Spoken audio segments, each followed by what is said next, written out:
Selamat sore adik-adik. Selamat sore Pak. Oke baik, sebelum kita memulai dengan pembelajaran kita di sore ini, adik-adik tenang untuk saya pimpin kita dalam doa. Dan izinkanlah saya untuk berdoa menurut agama dan kepercayaan saya, yaitu Kristen Protestan. Berdoa mulai. Berdoa selesai. Ya. Sebelum kita maju pada pembelajaran kita, saya yakin bahwa adik-adik semua pasti ikut ya. Semua pasti hadir. Hadir Pak. Ya. Jadi sesuai dengan pesan saya minggu lalu, hari ini kita memulai dengan materi kita, yaitu tumbuhan paku. Tumbuhan paku atau biasanya disebut dengan Trirophyta. Ya.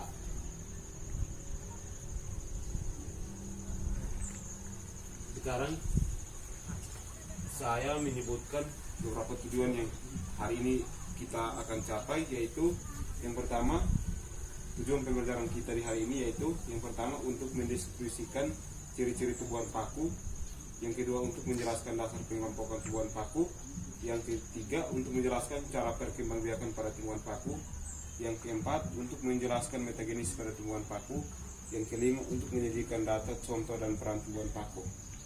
Ya. Pertama-tama kita harus paham dan mengerti apa pengertian dari tumbuhan paku. Ya, jadi tumbuhan paku adalah tumbuhan yang berkurmus, artinya memiliki akar, batang, dan daun. Adik-adik tolong perhatiin ke depan supaya sebentar kalau bisa ada pertanyaan ya. Iya Pak.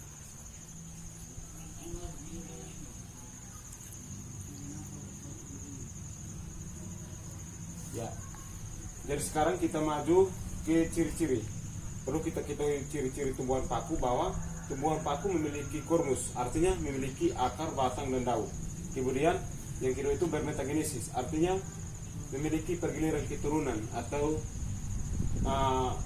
pergiliran keturunan itu dari sperma, dari gametofit ke sporofit, atau sebaliknya dari sporofit ke gametofit. Yang kedua, habitat atau tempat hidup pada tumbuhan paku tersebut adalah di tempat yang lembab. Terus yang kedua, yang ketiga itu tumbuhan paku memiliki ciri khas. Ciri khas tersebut yaitu circinatus. Circinatus atau daun muda yang menggulung. Terus yang keempat yaitu tumbuhan paku memiliki pembuluh angkut. Nah, pembuluh angkut itu ada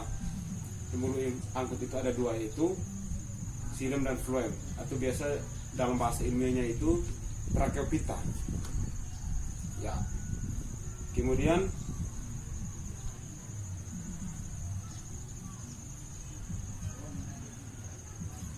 Kemudian kita masuk pada struktur morfologis.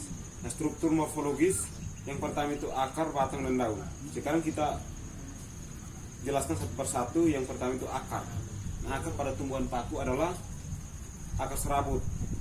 Kemudian batang pada tumbuhan paku berbentuk rizoma. Yang berikut daun. Daun pada tumbuhan paku.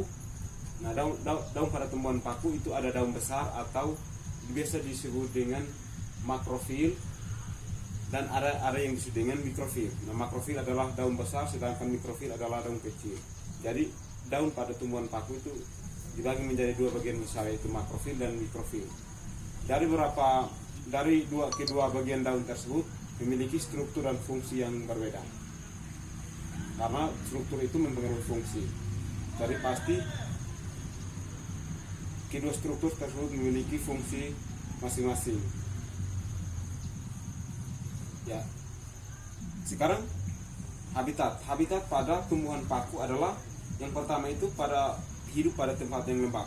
Mengapa hidup di tempat yang lembab? Karena untuk mendukung proses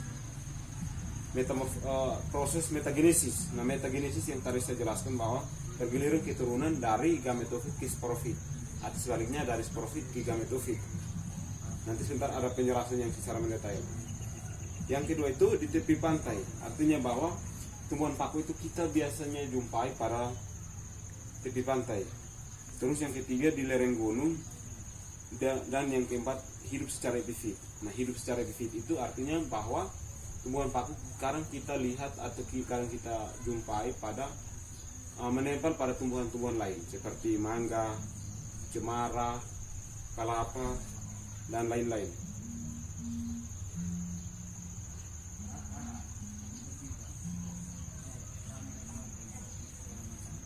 Ya, sekarang kita maju pada perkembangbiakan atau reproduksi pada tumbuhan paku atau Trirophyta.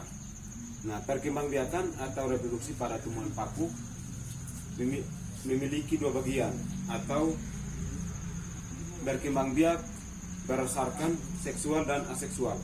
Nah, secara seksual tumbuhan paku itu menghasilkan spora. Nah, spora itu ada dua bagiannya, itu gametolon atau gema atau tunas yang terdapat pada tulang daun yang mengandung spora.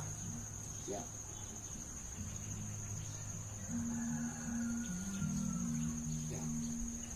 Sekarang coba adik-adik perhatikan, ini adalah metagenesis.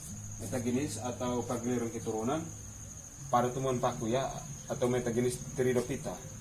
Metagenesis Trirophyta atau metagenesis pada tumbuhan paku.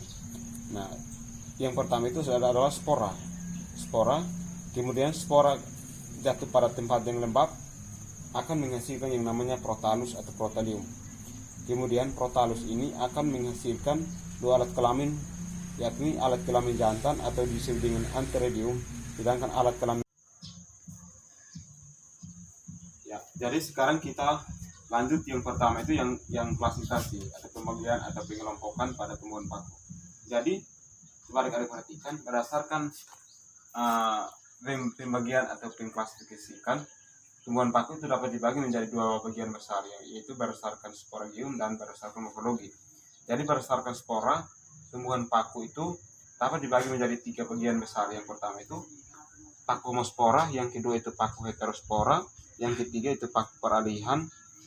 Terus dibagi berdasarkan morfologi, tumbuhan paku dapat dibagi menjadi 4 bagian besar. Yang pertama paku purba atau psilopsida, yang kedua itu paku kawat atau dicopsida, yang ketiga paku ekor kuda atau xenopsida, yang keempat paku sejati atau Triropsida. Ya.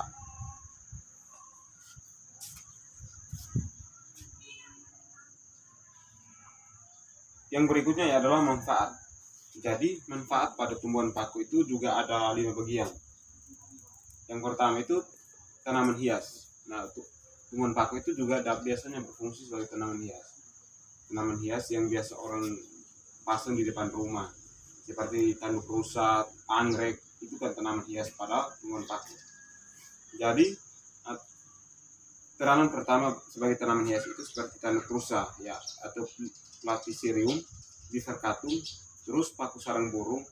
Paku sarang burung biasa kita temukan biasa menempel pada tumbuhan-tumbuhan yang besar seperti mangga, kelapa, dan lain-lain.